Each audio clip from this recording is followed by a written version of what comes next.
Welcome to the I Want to Know podcast. I'm Josh Spector, and I am your host.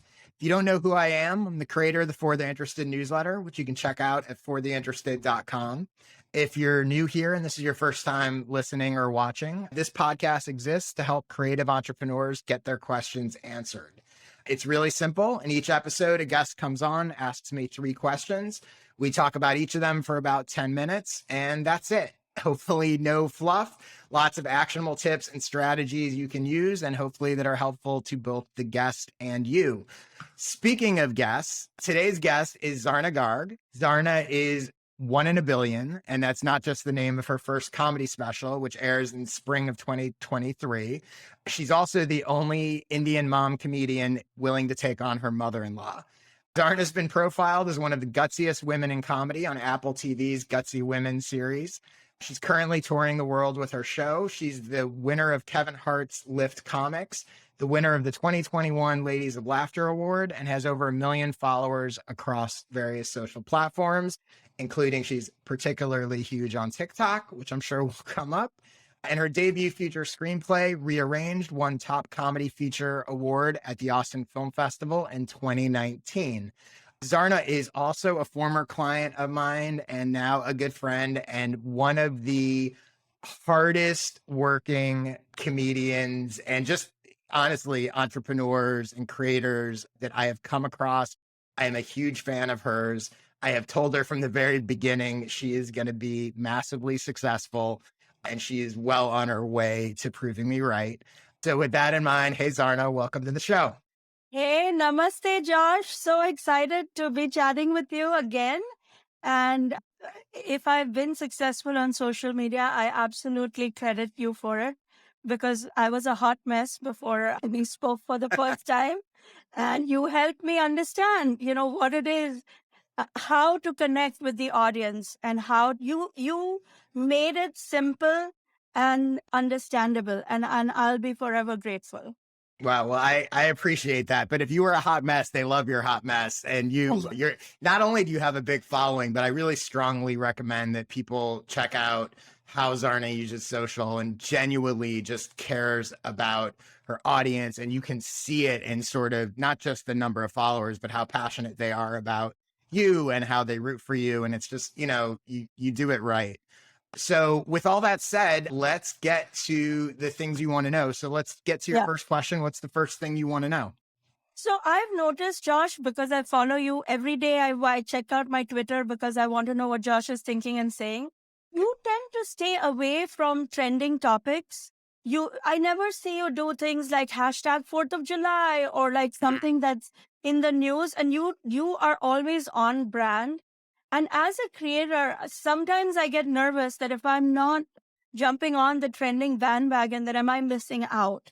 How do you deal with other people creating trending topics, and how do you stay away from it? How do you even resist the temptation? So, yeah, I think this is a really good question. And it's funny because I know it's something that you've pointed out to me before that I don't think I had ever really even thought about all that much.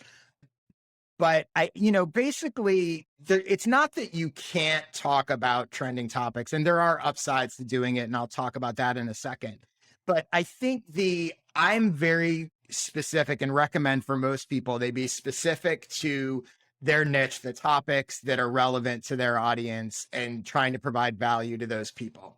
So, for example, for me, I'm trying to teach people how to grow their audience and business. So that's what I'm going to talk about. I'm not going to talk about just because some political thing is trending and I can reach a lot of people. I'm not going to talk. It's not relevant to my audience. And so I think that there's those topics that you see maybe based on what everyone is talking about, but my audience isn't everyone. So even if I were to talk about them, and even if they were to get me more reach and get me in front of more people, the people they're getting me in front of and the people I'm reaching are not the people I want to be my audience anyway. In most cases, a small percentage of them might be, but in general, you're reaching sort of the masses. And for anyone, your audience isn't really the masses, right? It's a segment of the masses. The other thing is, even though you might get a lot of quote unquote attention, you might get in front of a lot of people, you might get a lot of impressions, you might get likes, you might get comments, you might get whatever, because most of those people aren't necessarily, they're random people, they're not aligned with what your topic is, they're unlikely to follow you, even if they like the thing, because they're going to go to your profile, right? So if I did something about politics and someone saw it and they go to my profile and they go, well, this guy's talking about marketing and newsletters and social media all the time, I'm not going to follow him. I was interested in what he said about some political thing or some sports thing or some whatever, right? So I think a lot of that reach and the idea of the trending topics is sort of fool's gold, because even though you might get it, it's not ultimately going to translate to anything.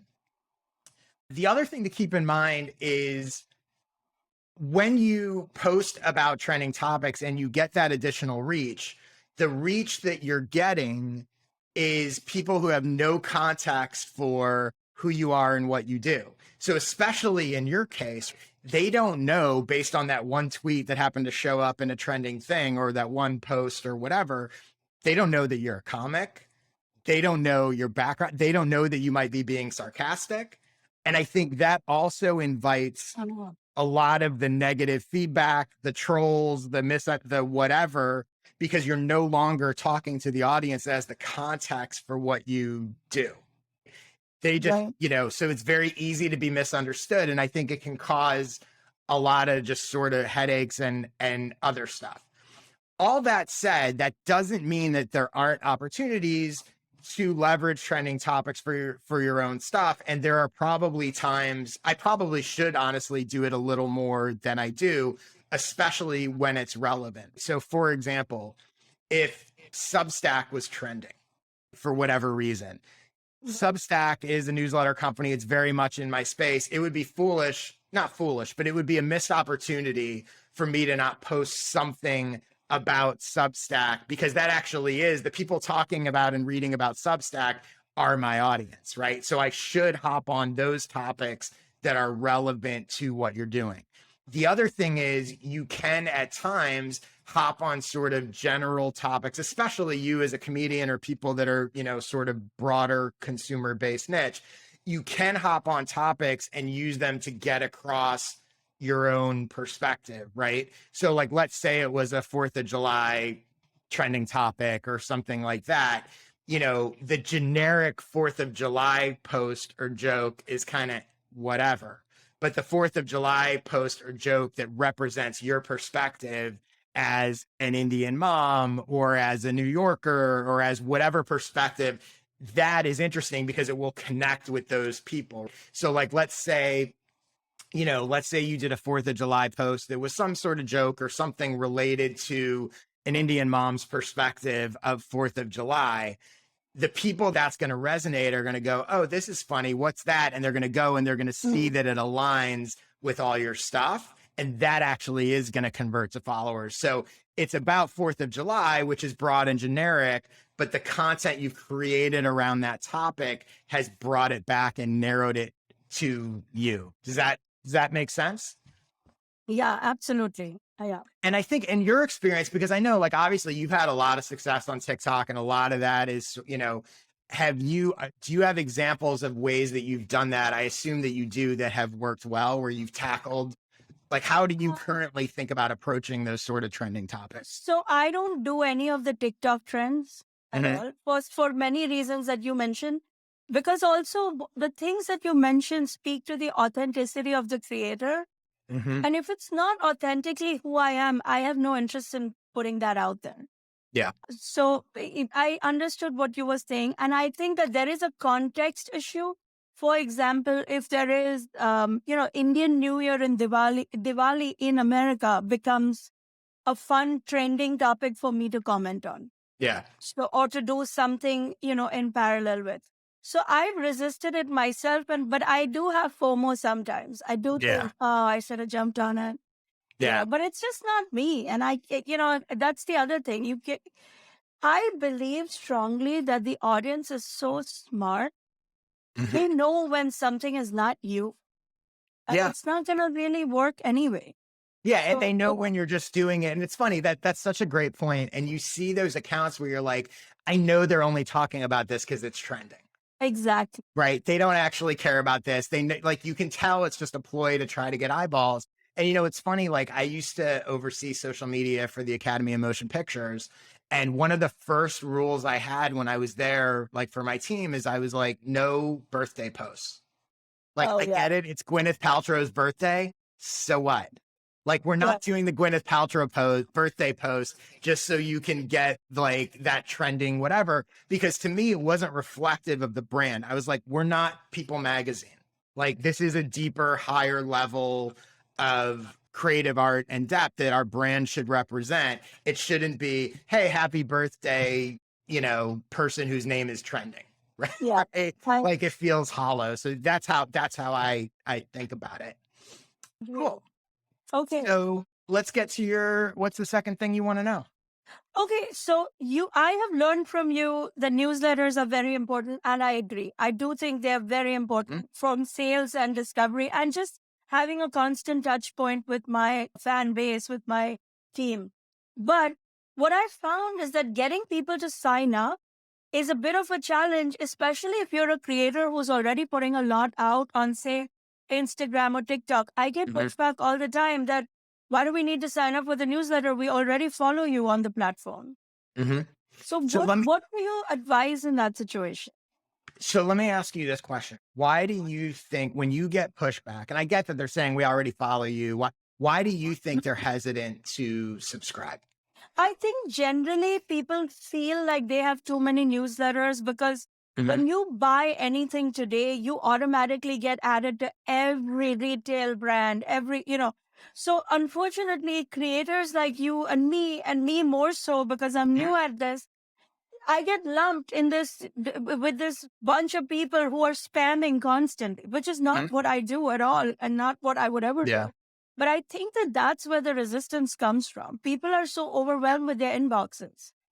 What are you offering them, or what is the incentive you're giving them to sign up? Or are you just saying sign up to my newsletter? Well, just say sign up to my newsletter, and that's obviously a mistake and not working. I do think that I need to offer them something, but that is a second challenge because I spend so much time creating already that I don't even know how to create any more and keep it special. But I do think that if I can offer a more special or a more VIP experience or a deeper connection, that could be an incentive that would get people to sign up. Cool. So I'm going to give you a couple specific ideas of how you can do that don't involve a ton of extra work and effort, right? So the first thing to understand is there has to be a good reason for somebody to sign up to your email list. Both, not only because of what you said, which is absolutely true. People are like, I already have too much email and I don't want to get spammed and I don't want like all this stuff, right? That's a real hesitation. And the other thing is honestly just the time it takes. People are like, I don't want to click the link and type people sit there on their phones just flying by. They're like, I don't want to go type. It seems like nothing, but it's a legitimate thing that people are like, I don't want to go to the website and enter in my thing and whatever. The other thing I would say is that as we're talking about this, what we're really talking about is people who really like you. They follow you. You have your following is much bigger than your email list. So I'm not talking about sort of new people and whatever. I'm talking about, for the purpose of this conversation, how do we get people who already know you, love you, trust you, whatever, to actually give you their email address, right? Which should theoretically be much easier than random people who you're trying to, who aren't already, you probably have super fans who are not email subscribers. And that's a shame. Like that's a missed opportunity, right? So the reason why a super fan, so like, let's dig into like, why would a super fan not subscribe to your email list or newsletter? And it's because they don't necessarily see or think there's anything in it for them, right? Right. You need to be very clear about what you're offering to them through this that is valuable. And it shouldn't be that hard because they already know and love the stuff that you do. So all you have to do is make sure they understand that there's something they're going to get here that they don't get elsewhere, right? Because you don't have to convince them necessarily that it's good. They already trust you and know that your stuff's good.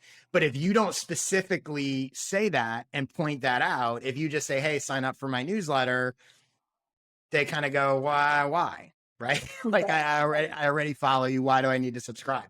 So a couple of ways to do that. So the first thing is and this actually works both ways. I'm a big fan of looking for ways to connect your content together so that it's different but related in the newsletter and on social. And what it allows you to do is actually drive both ways. It allows you to drive your social audience to sign up for the newsletter, and it allows you to use the newsletter to drive people to it's basically an algorithm breaker or cheat the algorithm. Because imagine if the lists were the same, right? Imagine if you had as many email subscribers as you have Instagram followers. The algorithm wouldn't matter because you could all email them and go, hey, here's the new post. And they'd go in, and that would actually spike the algorithm, et cetera. But so one of the ways to do that is, and again, there's a lot of different ways to do this, but here's one example. You could shoot a video, let's say for Instagram or TikTok, and give me an example of like a video you've done recently or you have coming up. I did a video about advising my 10-year-old on how to meet a little Indian girl. Okay. Okay. So perfect example. And I can't wait to see that. I'm sure it's brilliant advice. So let's say you make that video, and I assume the video is basically you giving him a bunch of advice, and that's sort of the video ends with that. Yeah. Imagine if at the end of the video, you teased his response or his reaction and said you're only sending it to your newsletter subscribers. Everyone that watches that video it's almost like a cliffhanger, right? This is what I mean by connecting content. Everyone that watches that video and goes, oh my God, this is really funny, I have to see what he says. You've now given them a reason to give you their email address. Yes. And vice versa, right? So you could also do it the other way, where it's like in your newsletter, you could say, hey, I recently gave my 10-year-old dating advice. Here was his response. Oh, by the way, if you want to go see the advice I gave him, go to this TikTok video or Instagram video. Yeah. So that's when you start to think like that, and that's one simple example, but you can see how building those connections, right? So you can do it with videos, you can do it with blog posts, you can do it with anything, and it doesn't have to be that much more work, because you could even shoot existing videos and go, you know what, I'm going to save the last 10 seconds, the last punchline. Like, you can create with that in mind, and you're going to start seeing way higher conversions. Even if you do it sporadically, like you don't need to do it in every video, but even if you did once a month, there was one video where like the follow-up, the cliffhanger, the whatever connected, I bet you'd see, I mean, it's again, like we've talked about this before, everything's an experiment and you see if it works. Yeah. But my guess is, because you're giving that clear reason for people to sign up, you're going to see a big uptick. And what's really interesting, especially in TikTok world, because you've had TikTok videos that go to millions of people who aren't even following you. If you imagine if your cliffhanger video happened to be one that took off and reaches millions of people. Wow. Right. If you get 2 million views, I'm going to do some really bad math at the moment, but like if you get 1 million views, yeah, and 5% of the people who saw it sign up with their email to see the cliffhanger, you just added 50,000 email addresses. Pretty wild, right? Wild. Absolutely. And I don't know that it's that crazy to think that 5% of people who saw a video they loved would actually do it. Some of them might unsubscribe afterwards, but a lot of them won't, to see the part 2, the cliffhanger. So that is absolutely something I would try. Okay. And see how it goes. The other thing is, by the way, you could even do that with stand-up clips, right? you do a stand-up clip talking about you do a stand-up clip about your mother-in-law, and you go, hey, want to see this story, want to hear the story about what happened when my mother-in-law did this other thing? I'm sending it to my newsletter only this week or whatever. Another thing you can do separate from content is basically like a contest or a giveaway, or again, some sort of incentive that's really easy. So if you went on TikTok or Instagram and said, hey, next week, I'm going to do, doesn't have to be Cameo specific, but a Cameo type video. Right. Send a message, or maybe I'm going to send 3 messages. I'm going to pick 3 newsletter subscribers, and I'm going to do a private message that they can send to their friend or their mom or whatever, their mother-in-law, whatever. But in order to have a chance at being chosen, you have to be subscribed to my newsletter. Little things that give people a reason to just, because especially with your existing fans, all you got to do is nudge them a little bit over, because they already like you. Oh, that'd be cool. I would love to get her to do a cameo for me or whatever. So once you start thinking like, what are little simple incentives I can give them? And ideally, whenever you're promoting your newsletter, you can mix them up, but there's some sort of small something. So it's not just, hey, I have a newsletter, sign up for it. You'll see your conversions go way up. I'm going to try it. I'm going to try it. Yeah. I think the cliffhanger related content, I bet, will work really well for you. Yeah. And let me know. Try it and let me know, because I haven't really seen people do it, to be honest with you, but I think it could be really effective. I mean, we'll find out, because a lot of this stuff you really don't know until you do it. But there is, I mean, the crowds that follow, they all do have email, are extremely tech fluent. Mm-hmm. So I do think there's a good possibility this could work. Yeah. You just have to give them a reason. Yeah. And experiment with different reasons, and you will eventually come across the one that you're like, this works. Then you can just double down on that. Yeah. Cool. So let's get to your third question. What is the next thing you want to know? Yeah. So one issue that I have is that I get a lot of pushback on pricing my events in real life. So people know me as a warm, funny, almost like your mom next door, persona. And when they want to book me for private events, they assume, oh, it's just mom coming by, or they want me to make a video. It's just a 30-second video. Now, you and I know what goes into building this.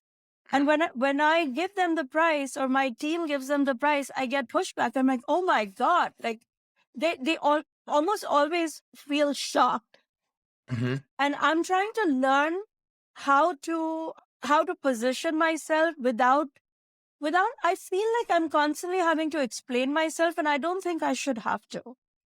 Yeah, you definitely shouldn't. First of all, I love this. This is such a Zarna question. I love it, because Zarna is, for people who don't know, Zarna is a legit businesswoman. Like you said, beneath all the kind, funny, anti-comedian, whatever, Zarna's about business, and I love it, because most creators are not.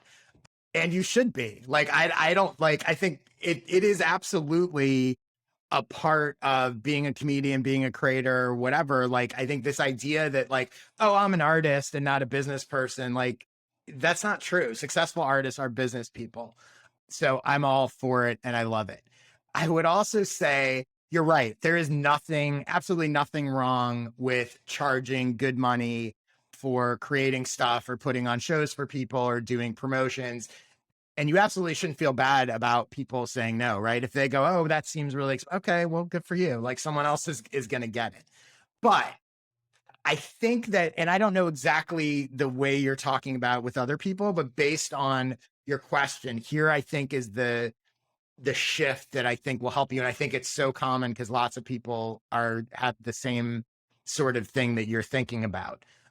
The reason that you're charging a high fee or whatever is not because of how much time it takes you to make the videos or produce the show or whatever. It's not because it's hard. It has nothing to do with on your end.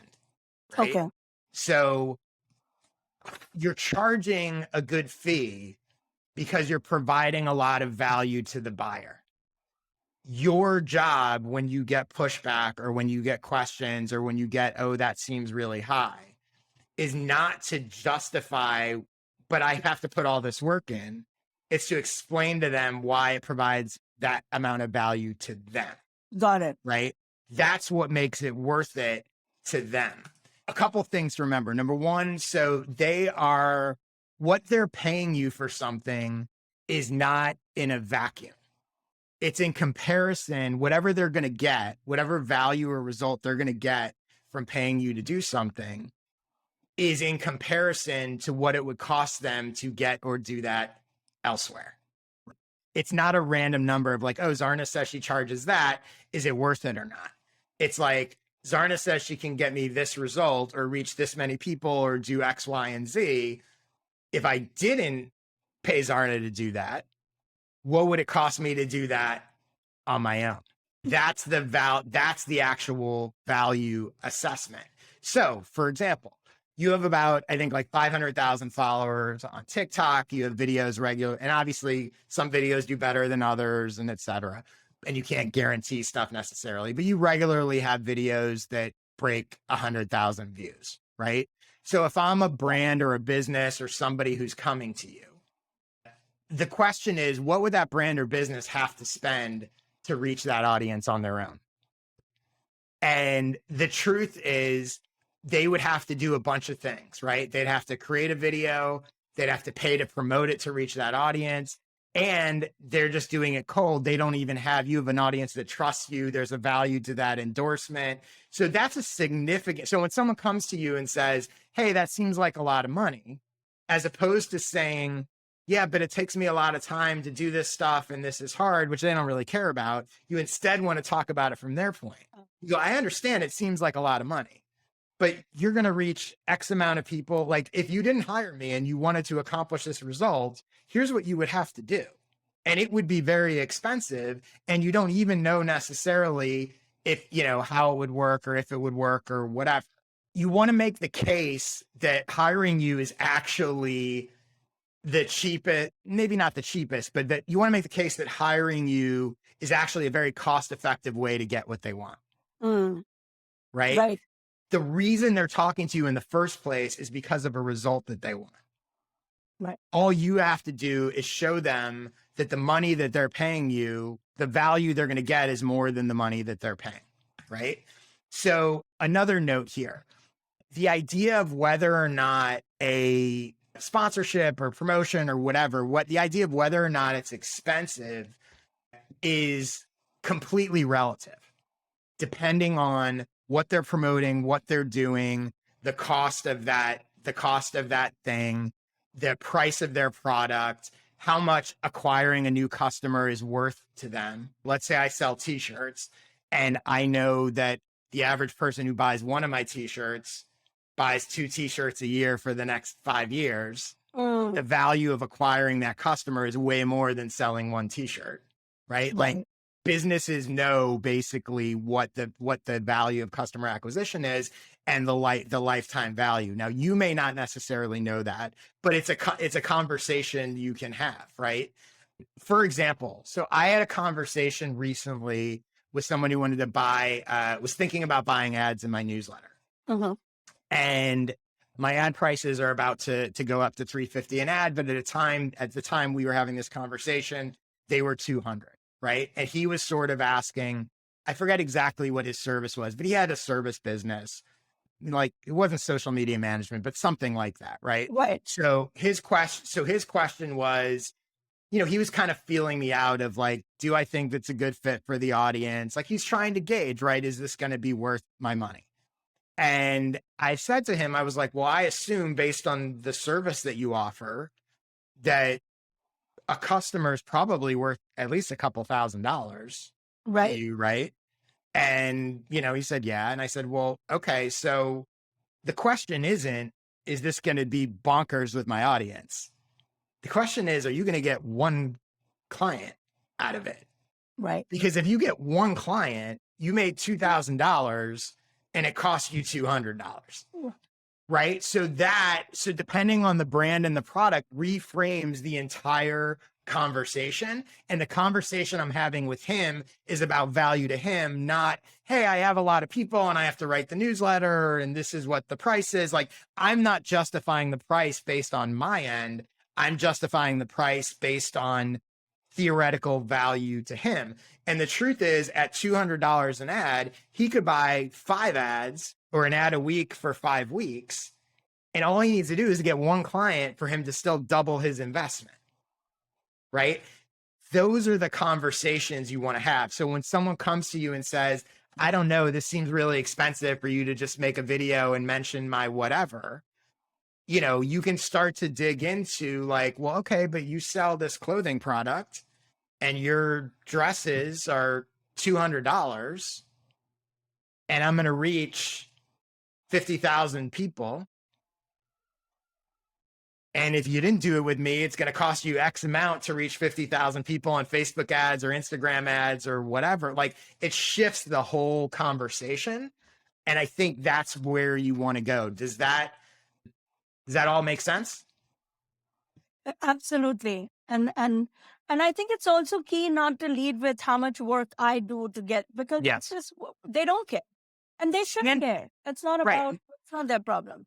Exactly. Not only do they not care, but the flip side of it works for you. Let's say it was easy. Like, the truth is, running ads in my newsletter is easy. I copy and paste it, right? It takes 2 minutes. Right? That doesn't mean it's not worth a lot of money. Right? So that's the other reason why you don't want to go, because you don't want the other to be true, where it's like, oh, this is easy for me to just post a whatever. It's about the value created. It has nothing to do with the time involved, and neither side should really care. It's one of the reasons, like, I don't ever do hourly charging, because I think it's bad for both parties. Like, if someone's hiring me, you should not want to incentivize me to take longer to do the work for you. Right? You don't want to say like, oh, I'm going to pay you X amount an hour. And it's like, oh, great. Well, I could do it in 2, but I'm going to do it in 10 now so I can get more money. Like, it's just bad on both sides. The other piece of this, I know we had sort of a related question to quickly tackle, and talk to me about platforms and your question about sort of using different platforms and some for selling. So I do think that people who focus on one platform, and this is your advice also, you build a bigger following in that platform, because each platform, as we know, has its own language, has its own sensibility, and it takes a while to learn it and all of that.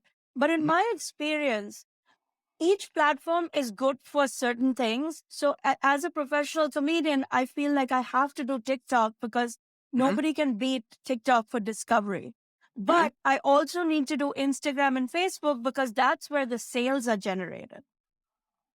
So how do you balance? What should be your North Star when you're creating something? And how would you prioritize if you were in my shoes?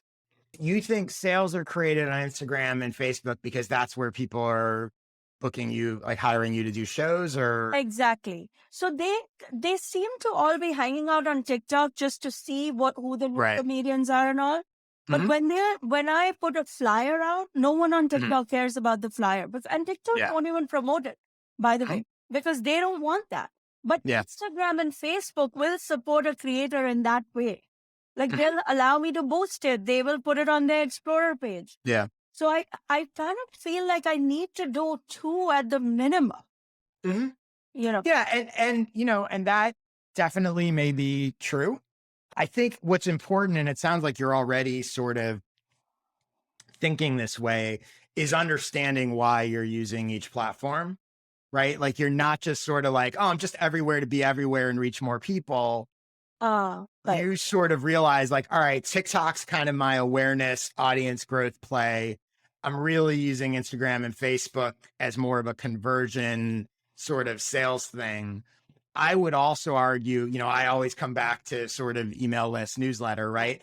I would argue that's the silver bullet, that really the best thing that's going to help you sell is that, if you can get those people off of social and onto email. So I think it's, you know, I definitely think it's okay. I also think that, I mean, you've been doing this for a while and you have a lot of content created. So it's one thing to sort of, like, my advice is always like for people to start with one platform.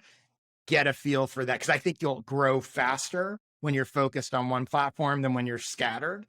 You, I think, are far enough along that you're like, all right, well, now I can also sort of go here, and you understand how the platforms are working for you and what you're getting. So I don't think it's necessarily a bad thing as long as you're being sort of strategic about it, and you're not just there because you feel like, oh, I have to be everywhere. And do, Twitter is a good example, right?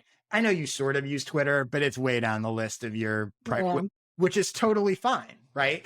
It would be very different if you were like, I have to be here and there and there, and I have to do everything. No, you're using Instagram and Facebook for a specific purpose. You're using TikTok for a specific different purpose. And you've tested and seen you're doing what works on those platforms. So I think that's fine. I think for you, it goes back to sort of our earlier question of like the more that you can drive those people into email is going to help you with everything else. It's going to help you promote content. It's going to help you drive sales. It's going to help you do all of that. But yeah, you're on the right track. Thank you. With your help. Yeah. So cool. So we will wrap this up, but Zarna, tell everyone where they should go follow you and get your email and your TikTok and see the madness that goes on your socials. Well, first of all, please, everybody sign up for my newsletter, zarnagarg.com, for a happy dose of clean family fun every week in your new inbox. And you can find me at Zarna Garg on all major platforms, TikTok, Instagram, Facebook, Twitter, LinkedIn, and also OnlyFans. OnlyFans? Yeah, and I just signed up for Be Real. My son was like, Mom, you got to get on Be Real. So now Be Real as well. Yeah, Zarna's everywhere. It doesn't matter. I could tell Zarna to only be on one platform, but one platform is not enough to contain her. So you'll see her everywhere. Thanks for listening. Please, if you do rate and review this podcast on whatever platform you're listening to, I appreciate it. For more of my nonsense, get my newsletter, fortheinterested.com/subscribe. You can sign up for my skill session workshops at joshspector.com/sessions. If you want to talk about hiring me for some one-on-one help, go to joshspector.com/consulting. I'm on Twitter all the time at jspector. And if you would like to be a guest on this podcast, go to joshspector.com/questions and submit the 3 questions you would want to ask me. And maybe we'll be on here, or I'll be on here talking to you one of these days. Thanks again for your interest. I will see you next week. Thanks again, Zarna. Thank you. Thank you so much for having me. Namaste. Namaste to you too.